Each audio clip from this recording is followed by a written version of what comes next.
people are dating AI. Or at least, people are claiming to date AI. There's a lot of words I could use to describe this, but for now I'm going to choose to use none of them. But that factoid is important. 2025 saw the surge of AI being pushed upon the average consumer as a way of life. It's in everything from Google Docs to toys for your children.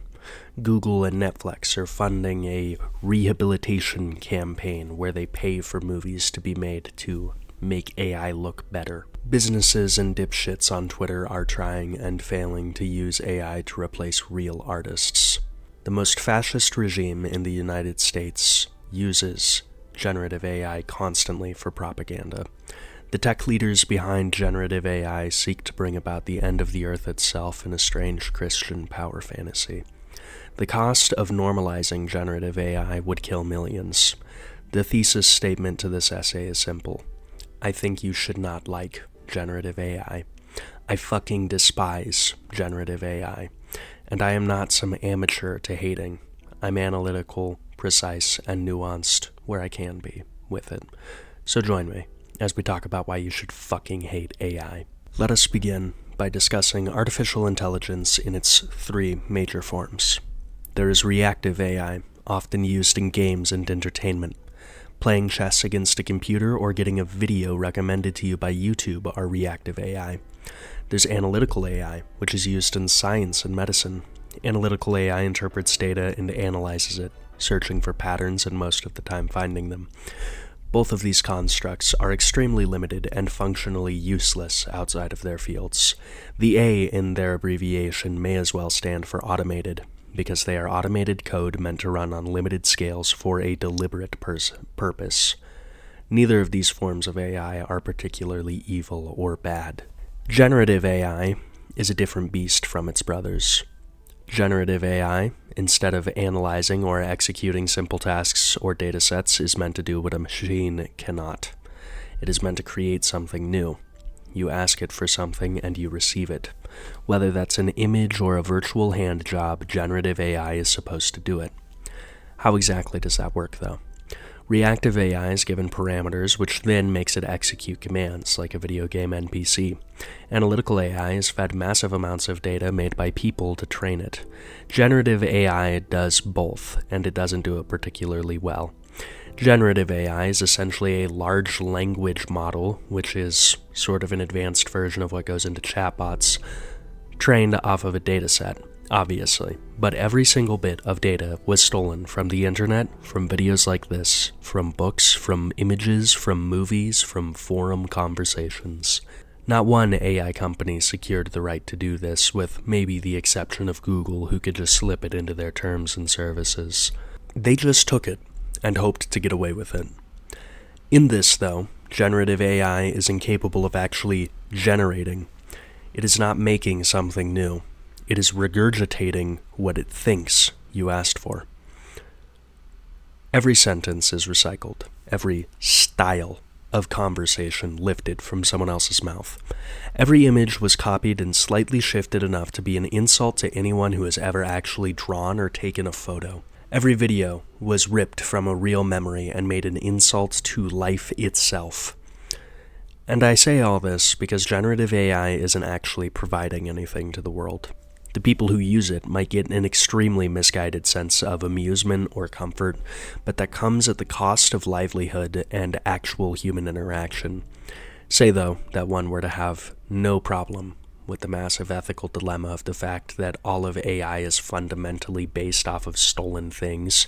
Let's talk about what AI is doing to people. A major concern of the 21st century has been how the digital era is affecting human socialization and interaction.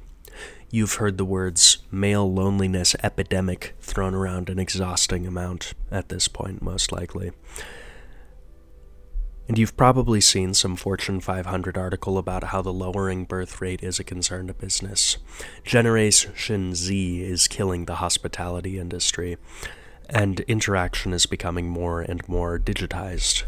These are all related to each other, because big tech as a whole is attempting to profitize the human experience itself.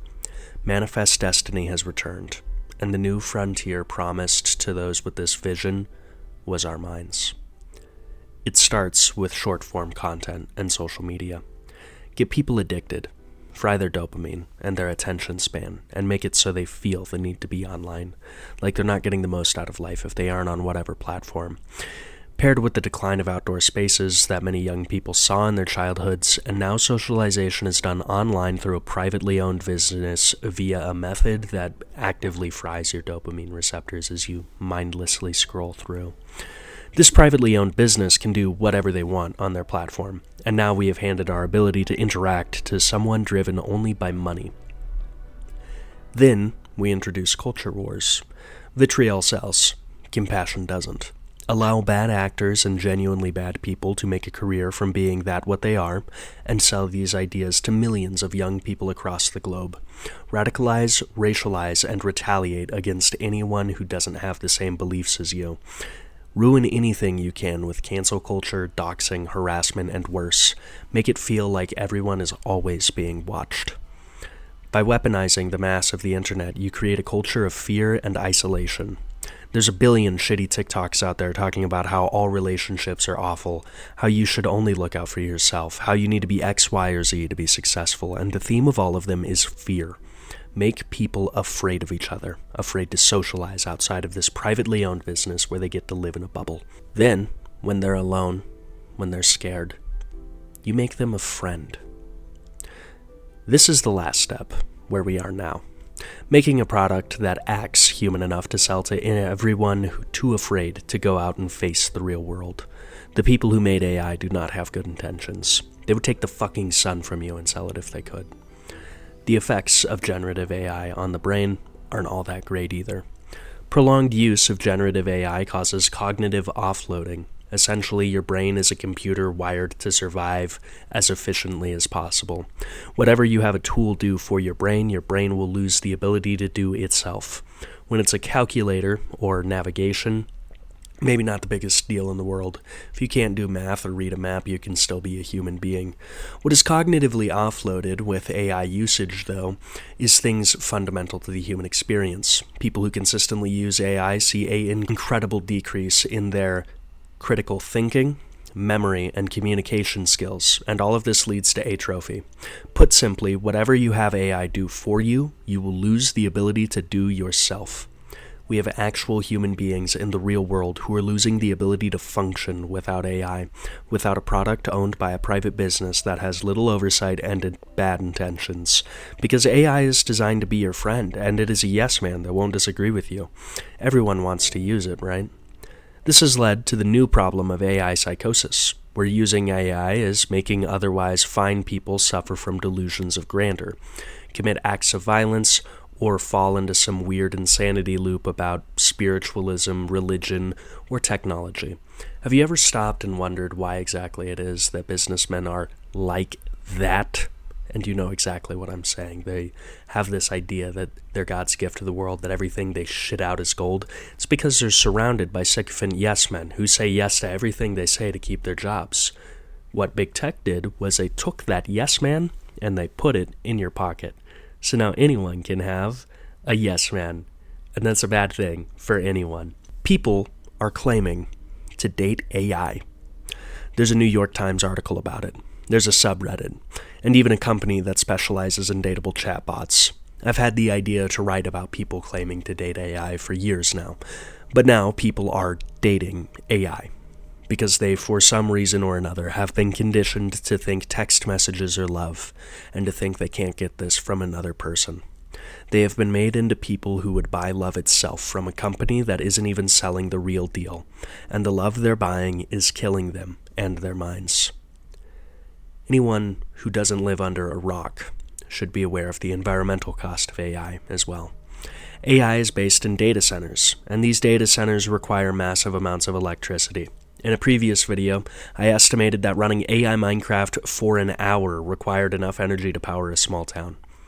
Generating text is less demanding than generating images, but with currently 800 million users as I write this video, ChatGPT has to have an absolutely absurd power demand.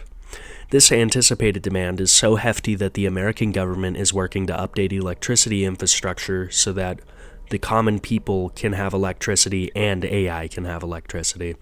The power required to run the code and models of AI generates ridiculous amounts of heat, and that heat needs to be reduced in order to prevent the data centers from burning to the ground. This is where the water cost of AI comes into play.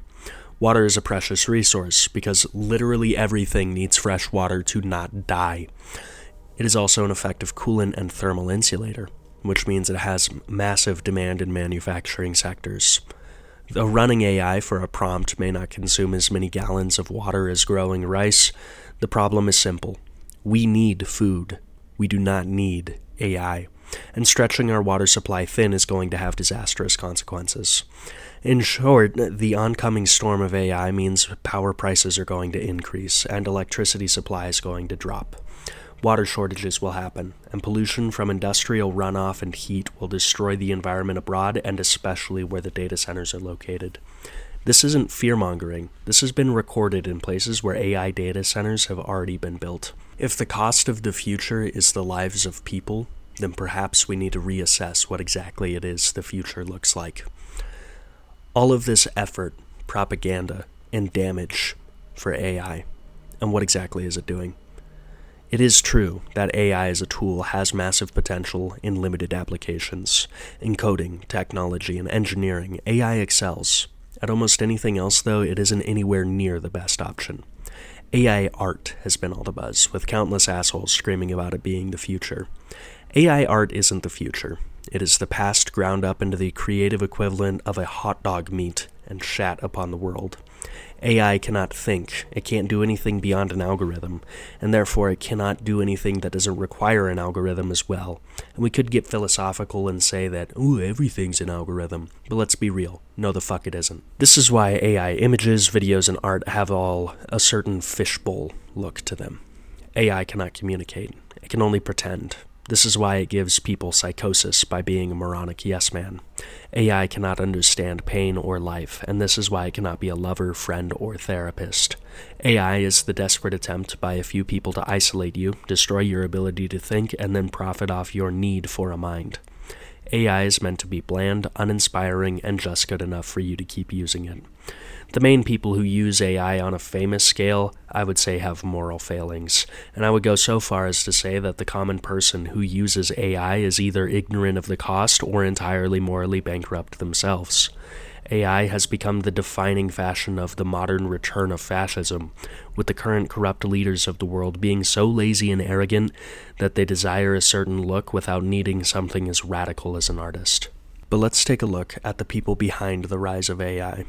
One person in particular, because the personalities behind this moronic and evil push are fucking strange.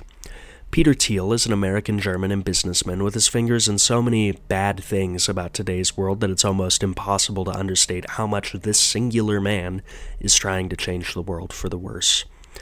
Thiel had wealthy parents and could afford to be a conservative nerd in the late 80s. He started the Stanford Review, a right-wing paper, in response to his college renaming a culture course to reflect America's diversity. He worked at some financial firms, and he didn't like any of them, but where he really blew up and became powerful was the dot-com boom. See, Thiel founded PayPal, and you may know PayPal as the starting point of another famous and evil man, Elon Musk. Thiel and Musk both made bank from the sale of PayPal and go on to different ventures. It's in 2003 that Thiel founds Palantir, named after the orb that makes you go insane. He is roughly quoted as being inspired to do this by all the fraud and anti-fraud measures PayPal had to deal with.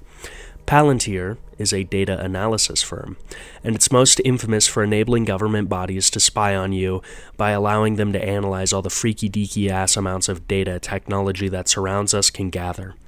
He was a large investor in Facebook, giving it the funds and means to become a monolith of power focused on taking the social experience digital and profiting from it. He conveniently went on to co-found OpenAI, the company behind ChatGPT. Peter Thiel pioneered, developed, and bankrolled the revolution of shitty technology that plagues us all in our day-to-day lives, and he is profiting off of you lobotomizing yourself with AI. He is paving the way for environmental destruction. Thiel is, in many ways, what Musk attempts to be. They both try to inspire and control the thought within the elites of Silicon Valley. But the difference between Thiel and Musk is that Thiel is smart. Thiel does not make public appearances often. He speaks rarely.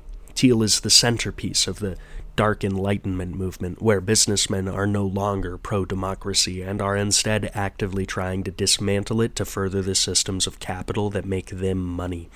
Where the rabbit hole gets weirder is that Thiel's connection to Project 2025. Ideologically, Thiel and the Heritage Foundation have massive overlap, and though he is not listed as a founder or a leader of the project or the Heritage Foundation, traces of his democracy-skeptic thought are there. Stranger still, where the connection becomes solid, is J.D. Vance. J.D. Vance was essentially created by Peter Thiel, working for him, mentored by him, and then going into politics, all while being sponsored by him. J.D. Vance went from some guy who knew Peter Thiel to the vice president of the country itself. With all of his fingers in everything strange, from Facebook to the vice president's office to Palantir, this all begs the question, what exactly does Peter Thiel want? Peter Thiel is best described as a depressive nihilist with a focus solely on power. He is a man of many contradictions. He preaches libertarianism and freedom, and his companies enable authoritarianism. He is known for his donations to the Protect Journalism Fund, but he sued Gawker magazine for revealing that he's a homosexual man. He seemed to somewhat care for gay rights, but he is in bed with the biggest regressionists in the world with the hopes to collapse the United States government so that an age of techno-feudalism can begin for higher profit margins. He is a proponent of AI and works very heavily with it. He is a titan of the AI industry, and you could argue that without his vision, generative AI as we know it wouldn't exist. He is also some brand of unspecified religious Christian fanatic who believes that AI regulation is the harbinger of Armageddon, and all those who oppose technology are devotees of the Antichrist. In Peter Thiel's cognitively dissonant world, not allowing his overreach, his collection of data to sell to governments, his categorization of humanity, and his lobotomizing of the common person by cognitive atrophy is Satan's work itself. And stopping him, that is the thing that is overreach, and that is the thing that will end the world. This is the man, this singular man, who built an empire on pushing AI into the homes and minds of every single person in the developed world. This is the man who gives off-the-record lectures about how environmentalists like Greta Thunberg are against science, and to be against science is to be against God himself. Thiel lacks the charisma to be a public figure, but he has the cunning to be pulling the strings, and it's odd to notice just how connected he is to all the digital things making our society worse. Thiel claims to be for science, but he is at the forefront of technology leading the intellectual destruction of a generation. Thiel claims to have the world's best interests at heart, but everything he has built has done nothing but violate the populace and their minds. The sentiment around social media has changed since 2012. It's not a fun thing anymore. It's a beast that catches children in addictive cycles to make them good little data farms. AI is no longer some all-capable thing that is going to help us. It is a massive bubble in the American economy. AI accounted for 50% of the U.S. GDP growth in 2025, but it is not 50% of this country's growth and value now or anytime near the future. The wealthy are banking on AI's ability to take your job and become an aspect of daily existence, and if it doesn't do that, we're going to have an economic crisis. When you use AI, it doesn't help a specific company. It helps a man with a terrible vision for the world. I don't deny AI's capacity for good, but in its current iteration, it's nothing but evil. I don't think generative AI is a good thing in general if we were to assign morality to technology. To say the people behind the AI revolution don't care about you would be too much of a credit. They want the worst for you. And in using AI, you are enabling these fanatics to reach for more power. And they're doing that for no reason other than to make more money for themselves. Thiel, in particular, is the most confusing figurehead of this group to study. He has muddled and ill-informed beliefs. where he believes AI is the only sector of science growing and that the average person is anti-science, and he laments this, yet he continues only to the problem he claims to be against. He claims the Antichrist who will end the world will be a philosopher king who controls the thoughts of the youth, and yet the closest descriptor of that figure existing today is him. He claims to be against regulation and the end of internet anonymity, yet the technologies he pioneered are used to aid that cause directly. He gives speeches on how to save the world while actively killing the environment and the minds of people. He stutters and stumbles through meandering points that barely make sense, demonstrates poor media literacy with bizarre pop culture references to One Piece and Watchmen, and he has so much money and power that his followers are everywhere from the products you use daily to the governing body of the United States of America. That is the hypocrite we enable. That is the man who sees profit from laziness. And that is the man who created the ecosystem to allow all of these terrible things to happen in the first place. That's the face behind AI, and his principles are what it stands to aid. Okay, yeah, hi. The video's over now. I rolled credits for a little bit and then I came back. This isn't some like Marvel post-credits scene. You're not about to see Peter Thiel appear out of a portal and fucking execute me cartel style for talking all that crazy ass shit. But in case you didn't get the gist, I don't like AI, I don't like Peter Thiel. And if you made it this far into the video, either something terrible has happened to you, in which case, sorry buddy, hopefully my voice was soothing, or you liked the video and you made it all the way through. Now, if you liked the video and you made it all the way through, go ahead and just press subscribe. Basically, I make these videos, and I make more videos like this, and if you want more videos like this is where you get it. Just press a button. Just press a button. I get a higher number, you get more videos, and if you decide you hate me later, you can just unsubscribe. Would like to give a special thanks to all of my patrons. The people who donate to the Patreon really help me directly by allowing me to literally afford more time to sit behind my computer and lose my mind in my room and make videos. And if you would like to aid that cause, the Patreon's down in the link below. If you don't want to aid that cause, that's fine. If you liked the video but you're already subscribed and you're like not gonna go do the Patreon stuff, go ahead and leave a comment. Share it with someone you think would like it. If you dislike the video, go ahead and leave a comment. Dislike the video. Tell me it sucked. Anyway, that's enough for an outro. I appreciate you all very much for getting this far into the video. I will be seeing you very soon. Until next time, have a great time. Memento mori, but more importantly, memento vivier.